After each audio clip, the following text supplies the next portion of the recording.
mama like a wagon wheel. Rock me, mama, any way you feel. Hey, mama, rock me.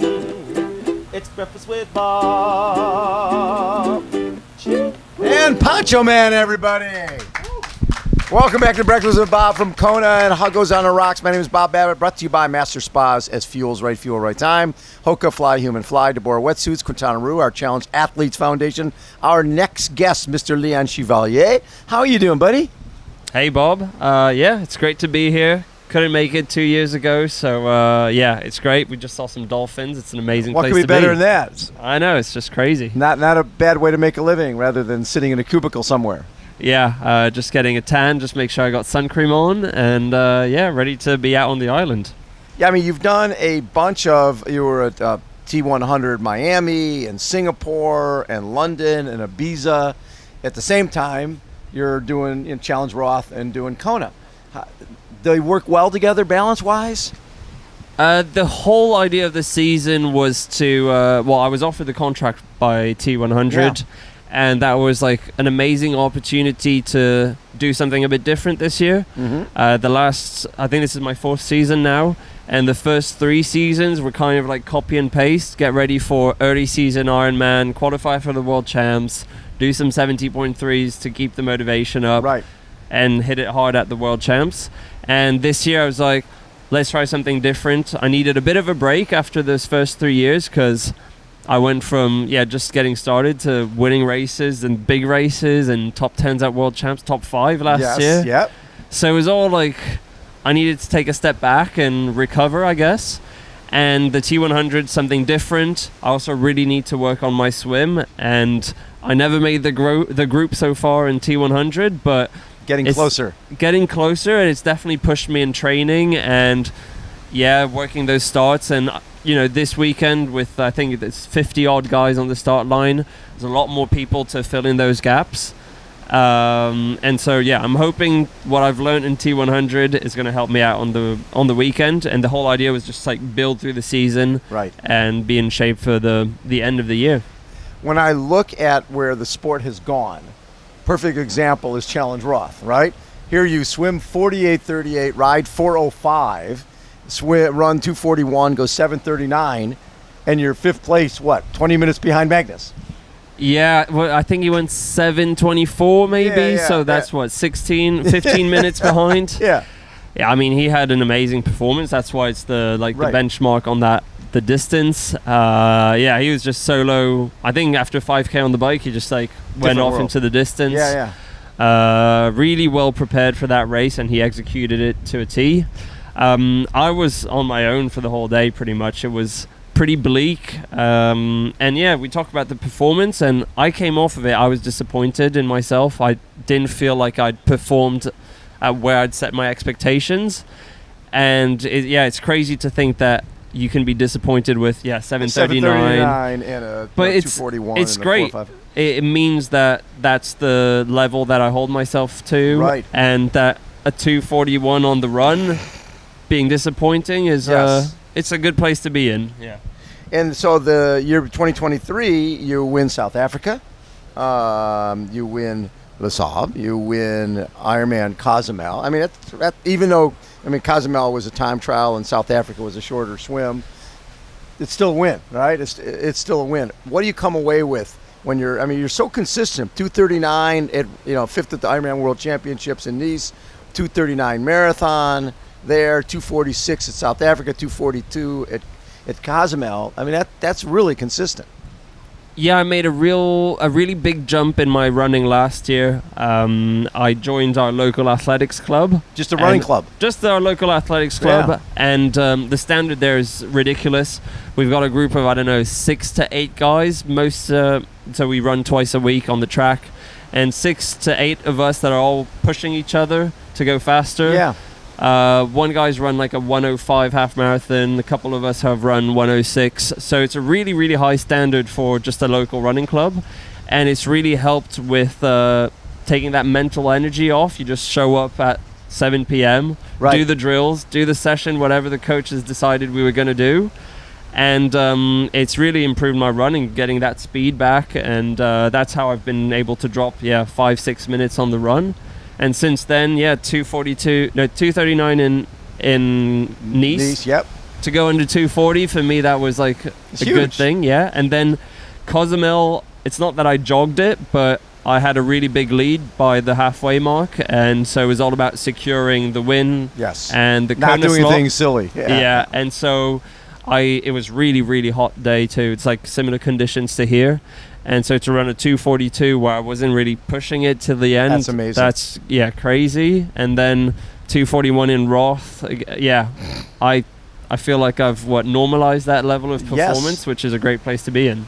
Well, and going back another year, 2022, you have 2 world championships that year. You got Kona and the St. George, and you're 6th to St. George, 7th in Kona. The bright lights of the world championship seem to do you well.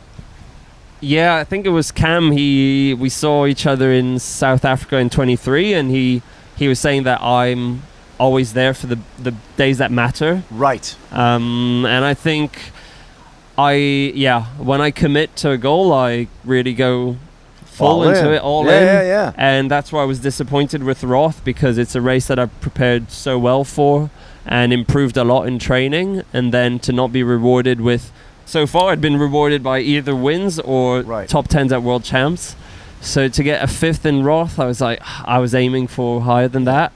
But you weren't that far off a second. I mean, like a minute 15. Oh, between 2nd and 5th. Yeah, that's really huge. close. That's a huge deal. But it's still 5th place, and So when you got 7th here, was that? I'm trying to remember if that 22. was, yeah, was that? It was 22. Had you raced here before? No, first time on the island. Yeah, first time on the island. You run 249, and a couple years ago, somebody running sub 250 here is a big deal, and sub 8, 755. So again, St. George, 246, 801, 249, 755. The consistency, and then the Vittoria was good too. 257. That's not up to your standard. And I got on my bike and I had a front puncture. Oh, okay. And so I spent, I think it was 8 or 12 minutes on the side of the road getting it repaired. So like when you set off on the bike, and I'd lost some time in the swim. I think I was like 15 minutes down. Yes. Literally coming out of transition, and it's a really long day out when you know you're out of it. And I was like, you know what? I've done the preparation for this race. I've come down here, and I can potentially get back into the top 10 by the end of the day. But it's going to be in 7 hours, which is a long time to wait. I just ebbed and flowed in terms of motivation. But in the end, I think, was it 9th or 10th? Got some prize money back, paid for the trip and the pizzas after the race. Yeah, there's nothing wrong with that. Yeah, no, that was, you got 9th. 9th, I'm trying to find a over 3-hour marathon for you somewhere. You won't find any. I won't find it. Yeah. Guys never run over 3 hours for a marathon. What the hell? Yeah. I mean, every one of them, even going back, what was your first Ironman? Bolton in 21, and that was a 255. Yes, 250, 256, 18. Oh, 56, yeah. 851. So, I mean, it's like... It's such a slow course. Bolton is Bolton's so a different hard, deal. So hard. Yeah, different deal. But, every other... But you're still running sub 3 there. Embrun, I think it was 250 something. Oh, and Embrun and up. So, you win Embrun, you got second at Alpe d'Huez. You win Alpe d'Huez in 2022. Yeah. Talk a little about those races, because those are sort of those... There's a mystique to those. You're climbing freaking Alpe d'Huez. Yeah, I've got this... internal dream of winning Roth and Alpe d'Huez and Embrun and Kona in the same year. That would be like... Oh my God, that's the Grand Slam. Oh yeah, the ultimate Grand Slam. I don't know if it's been attempted, but yeah, I think those are the races that capture the imagination. And those French ones, they're independent organizers, but especially Alpe d'Huez is extremely well organized, super professional organization, extremely it's a beautiful course. A very tough course. The draft rule, I think, is 5 meters because the race is so tough in and of itself. Yeah. That you don't really need the draft rule because people are going to pop if they don't have it. Spread apart. You're climbing Alpe d'Huez. Yeah. Nobody's drafting. That's it. And 23 last year, I was ill going to the race, but I was on training camp there, and I had bib number 1, so I still started. I was like, you never know on race day, and about 2 hours into the bike, I think I was just so flat. I could barely push 200 watts. Oh, wow. But you still need to get back to the finish You got line. to get back home. No one's There's gonna no bring you sagging back. for you out there. Yeah. You're out there. So it was a really, really long climb up Alpe d'Huez. Oh. I had enough gears, thankfully, but it was really slow, and I had a decent run afterwards, but it's so different when you're out of the race. Yes. And compared to my performance in 22, where I won by like 18 minutes, I had like the best day out there. Yes. They're really tough races, and it's just, honest racing. And something a bit different to the Queen K is all about the time trial, Right. holding the position. And over there, it's more about like when you accelerate, the braking, the turning, and all of that. So you must have been excited about the the Ironman World Championship being in Nice, with the type of climbing and descending that you had to do in Nice, because Alpe d'Huez and Embrun, and those are you have to be able to climb to win those races. Yeah, the course in Nice is like a complete triathlete package, I guess. Yes. Because you can't afford to not be able to climb or be confident descending on your TT bike. And I thought it would suit me. I guess it did, because I came fifth. Fifth, yeah. But I came off the bike not in the position that I thought I would. I think I had a smaller gap to the guys behind me in Nice than I did in Kona. Okay. So I remember coming off the bike and doing a few hundred meters on the run and seeing like Patrick's group come in off the bike. Yeah. And I was like, I'm going to have to run my socks off if I want to hold on to this top 5. And luckily I did 2:39 and got that 5th place. Ran a couple Ks with Patrick when he came by. How fun was that? I don't know if it was fun. It was it was fast. How awful was that? I mean, I think we started running like, obviously he didn't expect me to run with him for a bit. I think we're dropping like 3:30s, 3:25s, a couple of those fast kilometers. And then all of a sudden he just like went again. And it's impressive he did it obviously for like 42K. Yeah. But it's nice to know that I can follow for like 5% of the run. What are the goals here? Improve on my performance from 22, yes. which I'm hoping I should. Like, I've improved a lot in training. My bike's better than ever. My run's better than ever. My swim, my training group tells me is better than ever. I struggle to know if that's the case, but yeah, I'm in a really good place physically. I think I'm also like mentally a bit more positive about the whole experience, a bit fresher coming to the race. Yeah. And so all I can hope for is a better performance, and hopefully that gives me a better position at the finish. When you've been top 10 here before, obviously that's a starting point. Like I was 7th last time. I certainly want to be that and better, right? Yeah, it's obviously when you start getting those good results, it gets more and more difficult to better them, especially with the depth and quality. Of the field, I know. The field now is just outrageously good. Right. And yeah, the pressure that the Norwegians or Sam must be feeling, it's like, because anything other than a win is a failure.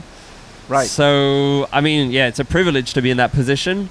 But obviously it's not going to be easy going faster, it's not going to be easy getting better position. But you certainly can go faster. I can go across faster. the board. And I think it's going to be required to get that better position. No question. Yeah. I mean, you run 2:49 first time out here in Kona. Yeah, that's pretty impressive. Slowest in the top 10, I think that run was. And I'm actually amazed that I hung into the top 10 for that that run, but I also had pretty good bike. I think 3rd fastest ever. 4:09. Yeah, despite a minute penalty. What'd you get a penalty for? Who knows? Who knows? It's apparently littering, but God. I just hate that stuff. At least it was only a minute. I hate when there's like a 5-minute thing. Yeah, then so it ruins your race. I remember the ref coming up to me, showing me a card, and in the moment I was like, "That's 5 minutes. That's drafting." Out. And then I realized actually that's not a blue card; it's yellow or whatever color it is, and I was like, "Oh, that's only a minute." So in my mind, I gained 4 minutes, and that's all a good of way a to sudden, look at that. your mindset changes. I was like, right, I'm gonna get to the front of my group right now, try and get a bit of a head start in the penalty tent. Yeah. So I got in penalty tent, stopped the whole group. I think there were maybe 15 of us by that point. Yeah. We caught a few stragglers. And there were another 2 or 3 French guys in the penalty tent, so we just a bit of a chat, and then I set off again, and I could still see the tail end of my group in the distance, and it just gave me that carrot to chase. Right. Got into Harvey and just stuck to the left of the lane, overtook everyone, and before we even got into Harvey, I was back with the group. Straight to the front, because Patrick was they'd caught Patrick, Yes. and I was like, I don't want Patrick in my group, so no, you don't want straight Patrick to the in the same front. zip code. Yeah. Yeah, keep the pressure on, and managed to get him to pop before the turnaround, and I think I was like in 8th or 10th by the turnaround, which is awesome. not a bad place to be in. Not a bad place to be at all. That is so cool. Yeah. Well, I'm excited for you, bud. This is going to be a good time for you. Well, let's hope. Yeah, touch wood. Exactly. Yeah. Leon Chevalier has been our guest, everybody. Poncho Man, take us out. Rock me, mama, like a wagon wheel. Rock me any way you feel. Hey, mama, rock me. It's breakfast with Bob. Poncho Man, everybody.